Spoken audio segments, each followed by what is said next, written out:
রোজ রোজ বেগুন ভাজা, ডাল ভাত, বেগুন বাসন্তী খেয়ে যদি একঘেয়ে লাগে, তাহলে আজকে আমরা একটা নতুন রেসিপি শিখে ফেলি।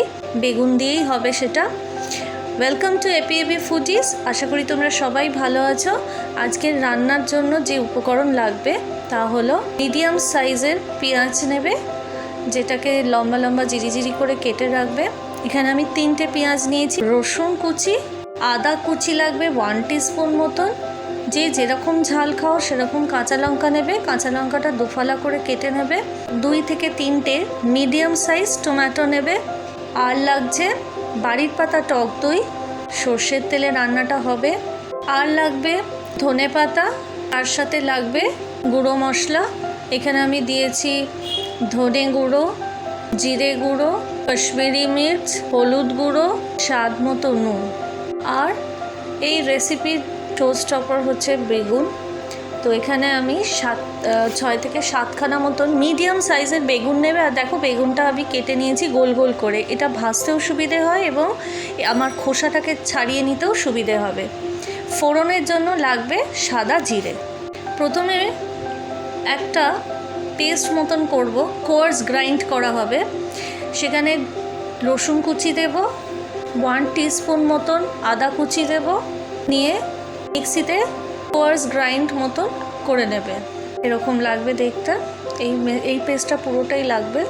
তারপর আমরা বেগুন যেগুলোকে কেটে রেখেছি সেটাকে ম্যারিনেট করব। সর্ষের তেল, নুন, হলুদ গুঁড়ো নিয়ে ভালো করে মাখিয়ে নিতে হবে, যাতে প্রত্যেকটা বেগুনের গায়ে মশলাটা মেখে যায়। এরপরে একটা কড়াইতে 2 থেকে 3 চামচ মতন সর্ষের তেলটা দেবে, কারণ এখানে তেলটা খুব একটা বেশি লাগবে না। কারণ বেগুন যেহেতু ভাজার সময় অ্যাবজর্ব করে নেয় তেল অনেকটাই, এবং তারপরে যখন আমরা উঠিয়ে নিই দেখি অনেক তেল বেরোয়। বেশি তেলে ভাজার দরকার নেই, এরকমভাবেই ভাজা হয়ে যাবে। প্রত্যেকটা বেগুনকেই এইভাবে ভেজে নেব। ঠান্ডা হয়ে গেলে একটা চামচের সাহায্যে আস্তে করে স্কিনটা পিল অফ করে নেব।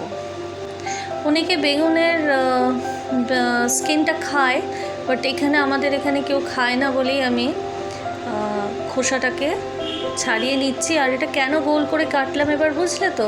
খুব ইজিলি বেরিয়ে আসে এবং খুব তাড়াতাড়ি হয়ে যাবে। আর দেখেছো কত তেল বেরিয়েছে। সুতরাং তেলটা খুবই অল্প দেবে, 3 থেকে 4 চামচ ম্যাক্সিমাম। যদি 8খানা বেগুন দিয়ে রান্নাটা হয়, এটা মোটামুটি 8 জনা আরামসে খেয়ে নিতে পারবে।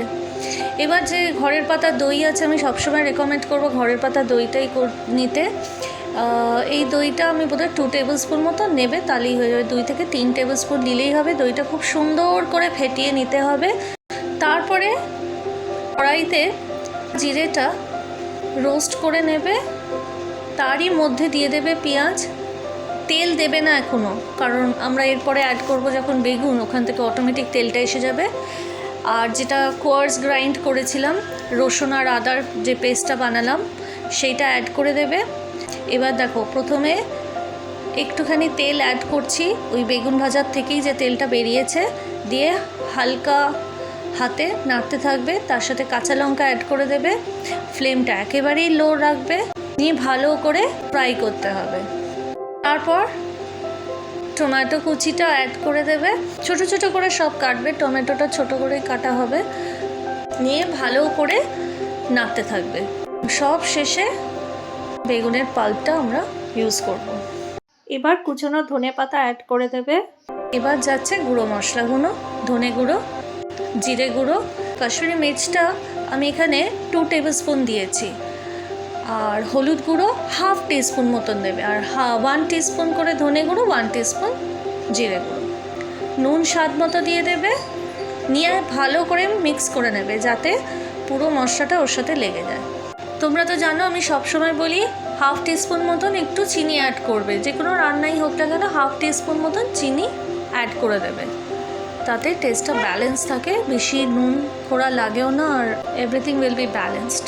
তারপর আঁচটা কমানোই থাকবে। তার মধ্যে দিয়ে দেবে ফেটানো দইটা, দিয়ে আবারও ভালো করে মাখিয়ে নেবে, নেড়ে নেবে এবং সার্ভিং বলে সার্ভ করবে ধনেপাতা দিয়ে। আশা করি রেসিপিটা তোমাদের ভালো লাগবে। গরম ভাতের সাথে গরম গরম খাবে, দুর্দান্ত লাগবে। আর রুটি পরোটার সাথে তো অলওয়েজ লাজবাব হ্যাঁ। So do try it. ভিডিওটা এখানেই এন্ড করলাম।